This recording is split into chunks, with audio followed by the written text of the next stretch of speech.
I just want to recover a small section from the last two videos on the supposed Viking burials there. I had found this image, and as soon as I saw it I knew exactly what it was, people. And just to let you know, I have spent what must be almost an hour going back to this image, I don't know, 10 times, and just sitting there and staring at it. And every single thing about this thing, you know, because I say it's a giant's helmet, which is in fact the same size as the South American heads that's on the screen right now. It's the image next, right? But what put me onto that paradigm with the South American heads, I made two videos on it about 2 years ago, is the image on the left, and you can see where its neck is out. Its head was ripped off, because people ask, well, where's the rest of the body, Mark? Well, your head is not just joined to the neck solidly, and as everything petrified, hit with superheated ash again, and then sink into the depths, being dragged out to sea, whatever, yes, they survived because they were in helmets, which I covered in a part 2 to that series. And then it was the eyeballs, because your pupil is in fact a hole, it's not just a solid ball of flesh, right? You can also see how it's been flattened, it's been pushed to one side, its head's been crushed. So this thing was not a rock originally, because it would have cracked all over. This thing was soft like a head, right? Which put me on to the rest of them. Now, I'm not saying that all of them were real, okay, but the ones that I pointed out in that series were. Anyway, in the last video, this helmet that I found, it would fit over those heads perfectly, right? And I've gone over it, trying to debunk what I said about it, right? Because I didn't speak on those videos. There were no real need to, because I was only showing one piece of information about these ships now petrifying, and every single thing about this helmet. Yeah, now yes, you can see oxidization. There's no metal left there at all. It's just an imprint, mud, and everything has just gone inside this thing. It's mud rock, it's, you know, and as this thing rusted away, it oxidized into the mud and became hard. Able to point out with my pen or something than I would do. You should be able to do it yourself. I just wanted to mention it because it is absolutely unbelievable what I found there.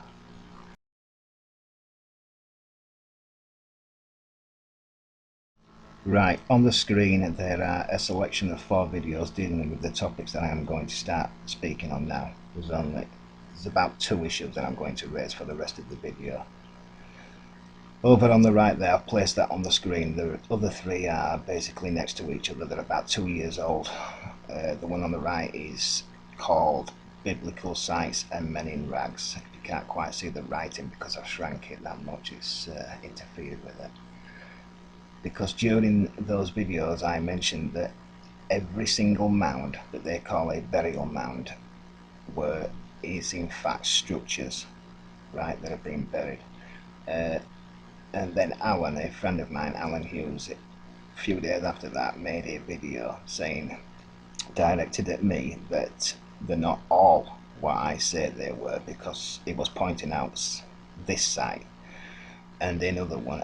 Okay, Alan, yeah, there might be 2% of what they call burial mounds that have literally been made in the way that they have taught us. Fine, but the rest aren't. Okay, those videos will show you exactly what I mean, and the rest of this video, just like this site here, you can see it is indeed in the shape of a house, everything about it, and it's been covered in silt or ash, because it's the only way that you can have a 3-foot thick layer on a sloped edge like that, right? It has to have been put down almost immediately, because it can't happen over time, because wind and rain would wash it back down the slope. Okay,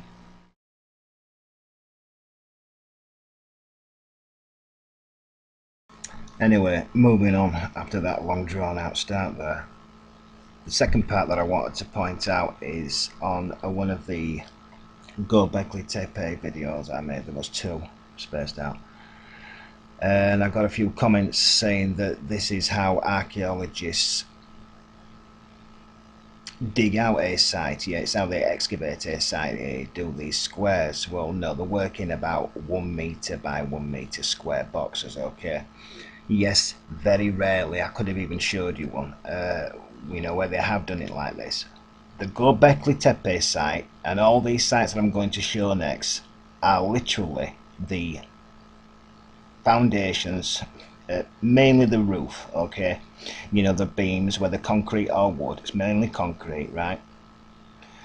And, it's collapsed or been buried, and it's an imprint of what the roof was and what they are walking over, right? And the reason why on the rest of the fields you can still see the imprint.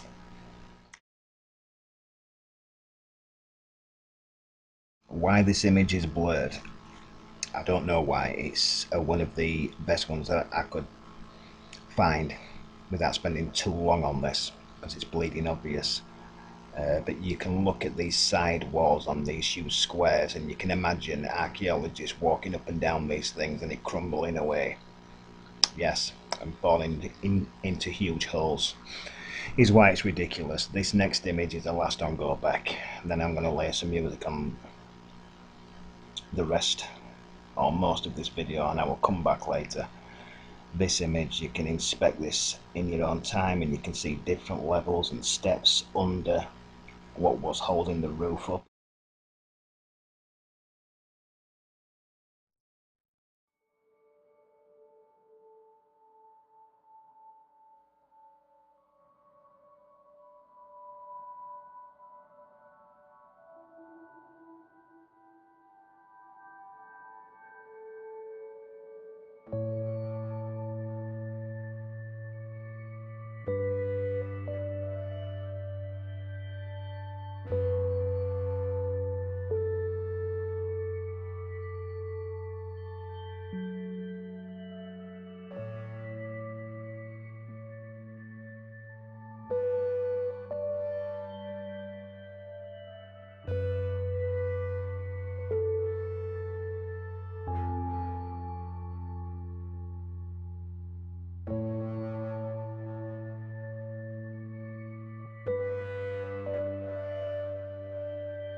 I suppose a question that some would ask is, well, why hasn't all these sites turned into stone, such as these things here? And you can see the imprint of where the main beams were on the outside, the imprints. And that will have been because this site may have been torn down or burnt down before it even had a chance to go through the cataclysm, the ash and the flooding that I speak about. Okay, so that's all. It's an imprint of what was there.